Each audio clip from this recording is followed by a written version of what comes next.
Hey you, and welcome to this video where I will help you out how to verify your Discord account on PC, and this is quite simple. When you just created your account, you will receive here in the top a notification with verify your email right now.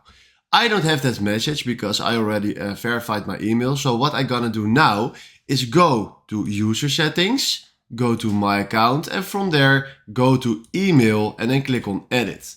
Then from here we want to verify our email. So what we're gonna do is click on send verification code. Right now we go to our email and then we go to our junk file because Discord sent it to the junk file. Then I see here my code, so fill that code in just right here, Q7K, then do next. Right now, and then why are you changing your email? I recently created my new mail, continue.